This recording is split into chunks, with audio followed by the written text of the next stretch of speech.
बोल प्रेम से राधे श्याम। बरो जदुलिया नंद लाला बरो जदुलिया नंद लाला राधा प्रेमे बोल बोल बोल हुए से पागला राधा प्रेमे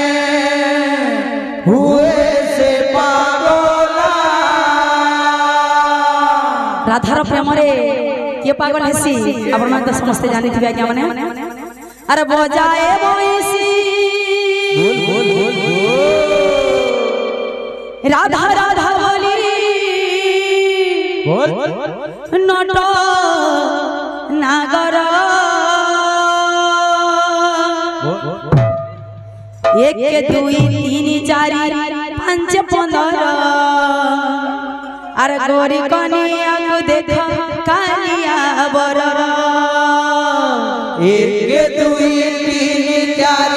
पाँच पंदर गोरी कनिया को देखो कालिया बर एक दुई तीन चार पांच पंदर अरे गोरी कनिया को देखो कालिया बर एक दुई तीन चार पाँच पंदर गोरी कनिया को देखो कालिया बर बरो जदुलिया नंद लाला बरो जदुलिया नंद लाला ए राधा प्रेमे हुए से पागला राधा प्रेमे हुए से पागला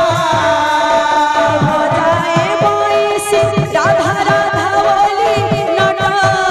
नागर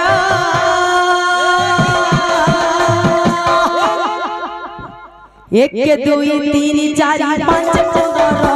अरे गोरी कनिया को देखो कालिया बर एक दुई तीन चार पाँच पंदर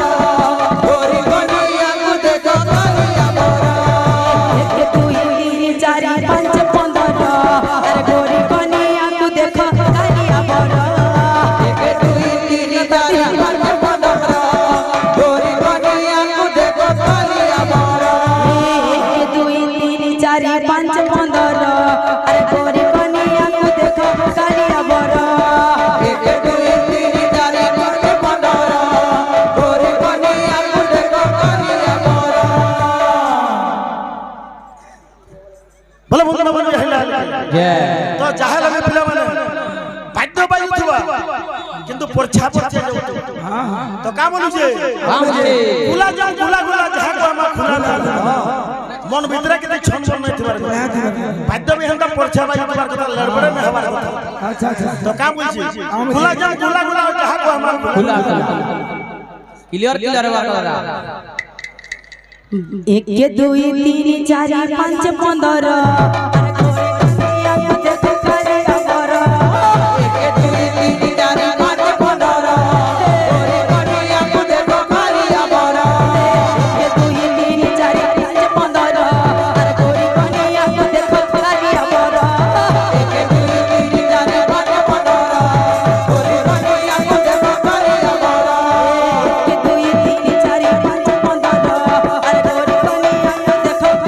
एक दुई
गला